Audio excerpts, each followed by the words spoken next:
Buenas noches, Pancho, ¿cómo les va? Un placer saludarlos a todos. Nosotros trabajando aquí en la puerta del country Fincas de Hudson, donde se vivió una jornada verdaderamente fatídica, un día de sangre. Entre las 10:30 y las 11 de la mañana, un joven de 14 años que residía junto con su familia en el lote K20 de este barrio que tiene aproximadamente unas 60 hectáreas. Estamos a unos 2.500, 3.000 metros de la autovía número 2 en Berazategui. Entre las 10:30 y las 11 de la mañana este chico sacó el arma de fuego calibre 9 milímetros de la habitación de su padre, le disparó al mismo de 49 años, le quitó la vida en el instante. Estamos hablando de Ramiro Damián Rotelo, insisto, 49 años. Posteriormente le disparó también a su madre, a quien le asestó un tiro en la zona abdominal. Si bien está fuera de peligro, es la información que tenemos, verdaderamente está pasando momentos muy pero muy complicados, más allá de que está fuera de peligro su vida. La lesión es verdaderamente notable. No conforme con eso, también resultó herida la hermana menor de 8 años de este chico en su oreja derecha. Según nos comentan también, ha sido por el roce de una bala que ha rebotado en alguna de las superficies de los muebles de esta vivienda del lote K20 de este barrio Fincas de Hudson y terminó con una lesión aún menor. La última información que tenemos, porque vale la pena decir que este chico de 14 años también intentó quitarse la vida, se disparó en el baño del segundo piso. En primera instancia todos fueron trasladados al hospital Evita de aquí de Berazategui, pero el chico, por la complejidad de su lesión, un disparo en el hemisferio derecho, en el parietal derecho de su cabeza, lo operaron en el hospital Evita y fue trasladado ya hacia el nosocomio del cruce de Varela, porque es un efector sanitario que tiene mayor complejidad y mejor maquinaria para ver si este chico puede salvar su vida. Definitivamente, las preguntas respecto de la culpabilidad de este chico dependerán de si sale o no con vida, recordando que si el chico fallece, si muere después de esta lesión muy pero muy importante, se extingue la acción penal. Esto es algo para destacar. Pero te cuento, Pancho, que aquí la gente tiene sumo estupor. Ha habido muchísimo pánico, por supuesto que ni los agentes de seguridad que trabajan aquí en la puerta de Fincas de Hudson, ni siquiera tampoco los vecinos que han salido y entrado a lo largo de toda la jornada han prestado algún tipo de testimonio. Pero lo último, insisto, el chico fue operado en primera instancia en el hospital Evita de Berazategui y ya fue trasladado hacia...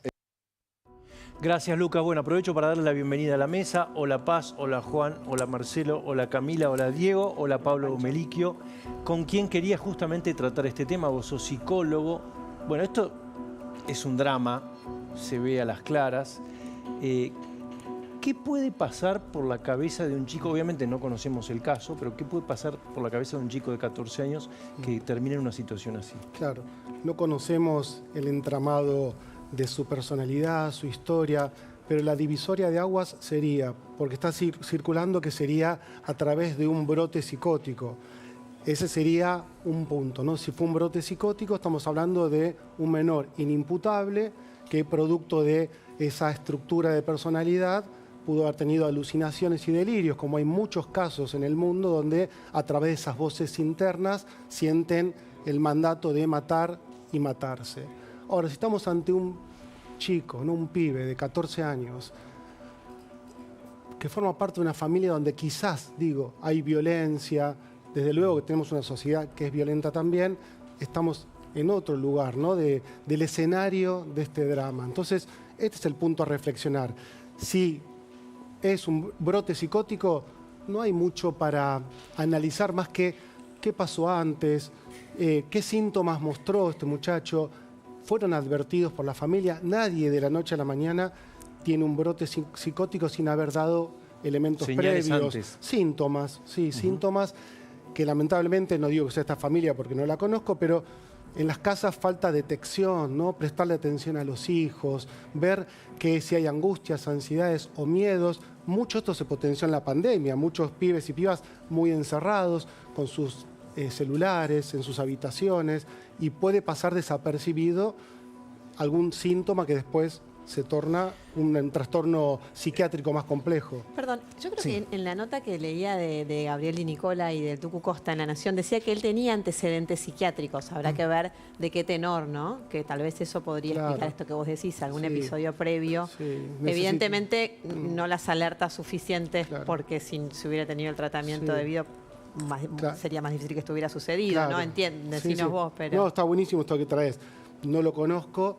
Si hay alguna información de que venía con alguna perturbación psiquiátrica, ojalá para graficar el escenario y para trabajar en la prevención, que es lo que siempre nos importa, es si tenía un diagnóstico psiquiátrico, tenía su terapia psicológica, tenía su medicación.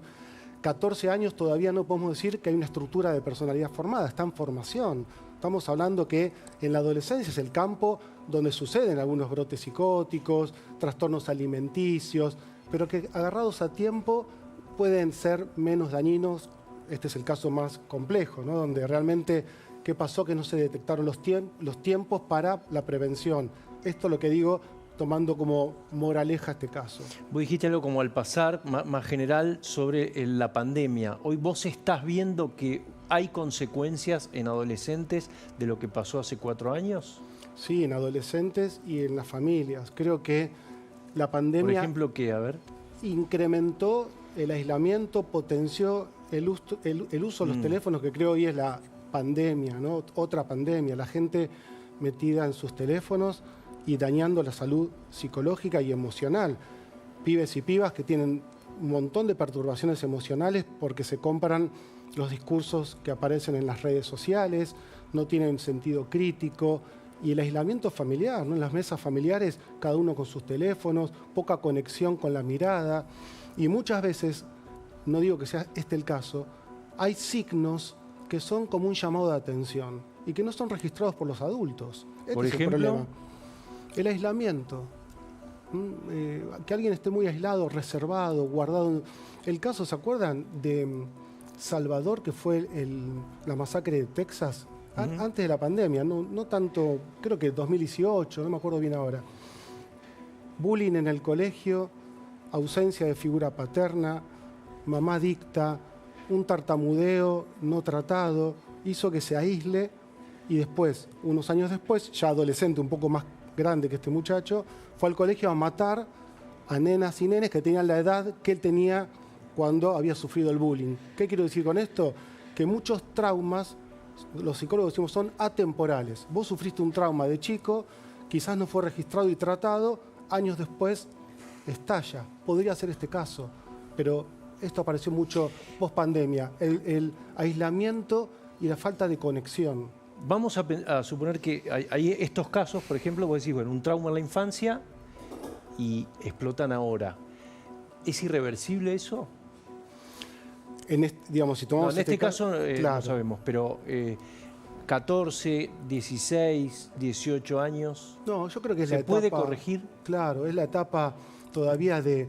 La adolescencia es el campo propicio para la detección de un montón de cuadros que después en la adultez son mucho más complejos de tratar. El adolescente se pone a prueba a sí mismo, pone a prueba a los adultos, ensaya para conocerse, pero el problema es que muchas veces esos síntomas o esas expresiones de su personalidad en desarrollo no son registrados por los adultos. Yo creo que el gran problema que está habiendo no es la adolescencia, son los adultos que están ensimismados y no se toman el tiempo de sentarse a preguntarle a sus hijos cómo están, mirarlo a los ojos, abrir el diálogo. Hay mucho aislamiento en las familias, que es el primer socializador. Después, en las escuelas pasan un montón de violencias dentro y fuera, porque estalla lo que no fue registrado muchas veces en el hogar. Entonces digo esto, ¿no? Que estamos a tiempo, sí, los síntomas que aparecen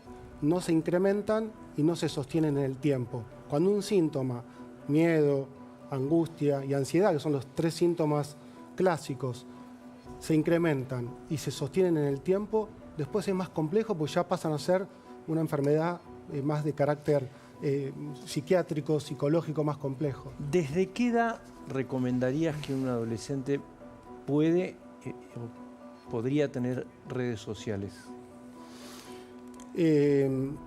ya dijiste adolescente, ¿no? Yo creo que los niños y niñas no deben tener redes sociales, y la adolescencia, que hoy lamentablemente también es una adolescencia temprana, porque hay una sobreestimulación.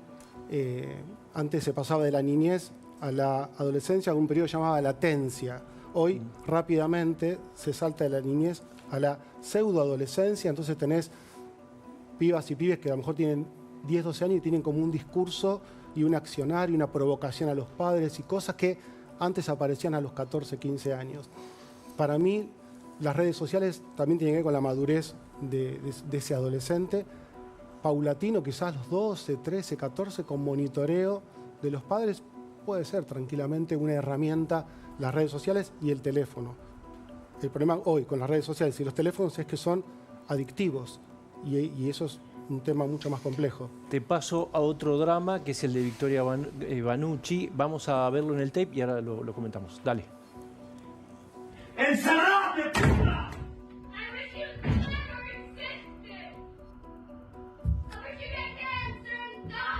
Una cosa por mensaje, por sos un sorete.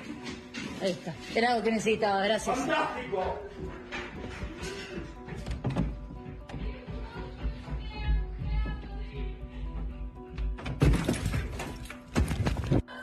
Prometer solo una cosa. Que no te puedo...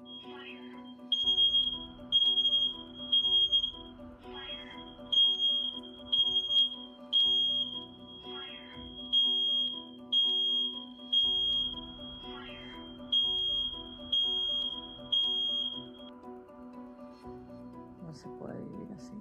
¿Podés hacer una cosa así? Me prometiste que me ibas a cuidar siempre. Me prometiste algo a esta mujer, que lo que quiere es internarme cuando la loca de mierda es ella. Bueno, una situación de violencia familiar. Fue detenido el marido, Matías Garfunkel. Horrible todo lo que se ve ahí. Ella lo graba, lo cuenta en las redes. Violencia intrafamiliar, ¿qué es lo que estás viendo acá y qué es lo que se podría hacer? Y Pancho, para mí queda perfectamente articulado con lo que hablamos hace un rato. ¿Cómo no vamos a ver pibes y pibas expresándose de manera violenta cuando hay tanta violencia doméstica y violencia de género? Estamos, creo que 220 femicidios, ni hablar el resto de las violencias dirigidas a la mujer y las violencias domésticas. En esos contextos, y la violencia social y los discursos de odio que están circulando y que se instalan. Entonces, esto que vemos acá... Estamos viendo cómo lo llevaban detenido. Claro, ¿no? bueno, este es el caldo de cultivo donde crecen los pibes y las pibas que después hacen bullying o se expresan de manera violenta. Yo lo que digo es que tenemos que empezar a desarmar estos discursos de violencia. Ahora, ¿vos estás viendo, en tu trabajo profesional, estás viendo un aumento de este tipo de situaciones o es algo con el que el ser humano siempre convivió? Y la novedad son las redes y los teléfonos. Y es muy difícil responder. La violencia, el ser humano se expresa desde que hay cultura. La cultura viene un poco a frenar la violencia, ¿no? Es una forma de un intento fallido. Ya Freud hablaba en El malestar en la cultura, un texto maravilloso donde él dice que de alguna manera, para frenar las pulsiones y que cada uno no haga lo que quiera, viene un poco la cultura a frenar o intentar frenar las violencias. Pero por supuesto que en un tiempo como este, donde hay un espectáculo de la violencia todo el tiempo, en la televisión, en las redes sociales, creo que esto potencia más y hay más violencia. Diego. No, la novedad de este tipo de casos, se me viene a la cabeza también algunas cosas de Fabiola, ¿no? Y de Alberto, es en muchos casos la justicia le era muy difícil, por falta de recursos, por falta de procesos, en fin, digamos, meterse dentro de un hogar a proteger, ¿no? O a cuidar alguna persona que haya sido víctima de violencia. Me da la sensación que las redes sociales, o si querés, este tipo de publicaciones, que son a través de redes sociales, filmaciones y demás, vienen, digamos, a hacer una tangente, ¿no? O sea, vos ibas en su momento una persona abusada o, si querés, violentada, le costaba mucho conseguir ese resguardo judicial, porque la justicia no llega. Ahora con esto lo consigue. Ahora con esto tiene tangentes. Lo que pasa que también, bueno... Está exponiendo a los hijos. Exactamente, ¿no? digamos. Te está sometiendo, digamos, a una exposición muy grande que sin duda que hay que ver cuál es el bien protegido. Para los chicos, ¿no? O sea, por para ejemplo, los chicos, Pablo, sí. que ven esto. Claro. El espectáculo de la violencia sin abrir el campo de la reflexión potencia la violencia. Si vos solo exhibís violencia, de alguna manera es como un agrotóxico mental, ¿no? Vas metiendo en las criaturas, van creciendo en un contexto donde solo se reproducen las violencias. Por eso es tan importante que en las casas se reflexionen acerca de las formas de comunicar, que se entienda que la forma de resolución de los conflictos no es la violencia, sino es la palabra, el diálogo. Pero está muy denostado el diálogo y está todo el tiempo mostrándose. Y la otra cosa, en las redes sociales, ¿no? Fíjate esto, los algoritmos, cuando vos te detenés un rato en una situación de violencia, después te va a traer todas situaciones de violencia. Sí, entonces, claro. Acá está el problema de los medios. Exacto. Que utilizan hoy los jóvenes sin que los adultos lo supervisen. Hay que supervisar dónde se meten los pibes y las pibas, por eso se reproducen las violencias. Igual hay casos en donde los propios padres son los que están exponiendo esa situación, Peor. como es el caso acá, ¿no? Claro. Una cosa es en la justicia, en donde es un poco lo que mencionaba Diego, es más fácil probar, Sí. es más fácil proteger a esa familia que tal vez está siendo violentada. Otra cosa es en las redes, donde aunque haya chicos, eventualmente queda eso en una interfaz en la que ellos no eligieron estar presentes en esa situación y mucho menos que se exponga al resto. Sí. ¿Cómo impacta eso en los chicos a futuro? Claro, yo creo que en general los videos que estamos viendo son de mujeres que quieren que se visibilice Claro, la violencia. ya llegaron a un grado Entonces, de desesperación, digamos. exactamente, es un recurso quizás un recurso último, extremo. cuando una mujer no la escucha Claro. nadie de su entorno, va a denunciar y no pasa nada, y ante el miedo a un femicidio o una violencia mayor es exponer, Claro. y claro que va a tener una consecuencia, pero mi pregunta es, ya el hecho de que un chico y una chica crezcan en un ambiente donde los papás tienen estos niveles de violencia, bueno, se viraliza, bueno, pero a lo mejor también se empieza a resolver a partir de que se viraliza. Sí, lo mismo sucedió hace no tanto con este jugador San Lorenzo, como Ortigosa. lo mismo. ¿No? Posiblemente ella haya tocado 20 puertas antes de llegar, digamos, a la exposición masiva del drama, ¿no? Y a veces es un recurso, como te digo, es una tangente por ahí para que la justicia actúe más rápido. De hecho, fíjate, esto que estamos viendo de esta pareja es en Estados Unidos y él fue inmediatamente detenido, ¿no? Allá, bueno, hay otro tipo de ley, hay otro tipo de normas, hay otro tipo de accionar policial también. Igual te diría, Diego, que es verdad que evidentemente estas pruebas tienen una fuerza y el impacto de que estás viendo y estás metiéndote en la casa de alguien, que en otros tiempos era imposible. Pero yo creo que hay además, no sé qué te parece a vos, Diego, un cambio en la justicia en general de apertura en estas causas a otras pruebas. Digo, Absolutamente. por ejemplo, antes es la palabra de uno contra la del otro. Bueno, no, a veces no tenés una prueba directa, pero a partir de pruebas muchas vinculadas con los psicólogos y con, a ver, cómo fue, por ejemplo, la conducta posterior de la víctima, cómo se comportó, claro. con quién habló, cómo se movió, cambió su costumbre después de esto. Bueno, no te y un olvides, montón Paz, de que- indicios que claro. ya no es como antes, ¿no? Hay Exacto, como... en su momento acordate de lo que era estos cordones, ¿no? Donde vos no podés ingresar a un determinado territorio, no te puedes acercar a una determinada cantidad de metros. Eso todos lo sabemos, los que hemos hablado miles de veces con abogados de familia, que era muy fácil que no había ningún control para que vos no te acerques, ¿no? Bueno, este tipo de cosas, como bien vos decís, la justicia ahora las toma mucho más en cuenta.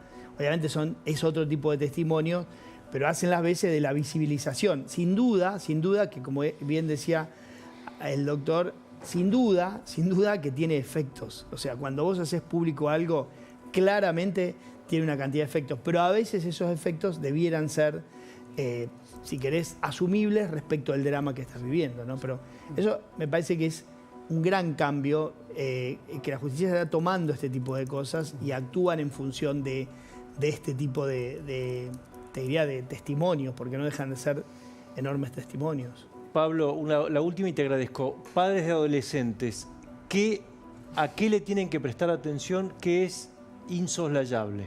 Consejo.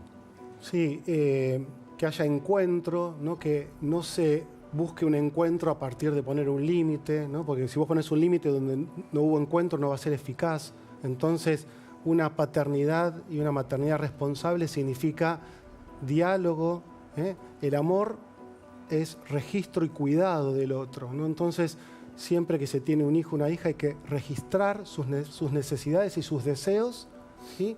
Y cuidar. Si hay registro y cuidado, no van a aparecer los síntomas. Ahora, si aparece algún síntoma, que tiene que aparecer, es como la fiebre, ¿no? Siempre va a aparecer la fiebre en algún momento. Alguna angustia, alguna ansiedad o algún miedo van a aparecer. Lo importante ahí es que no crezcan en intensidad y saber que siempre va a tener una causa. Si se dialoga, quizás eso se desinfla y no fue más que un llamado de atención para que aparezca esta figura y abra el diálogo, ¿eh? Gracias, Pablo.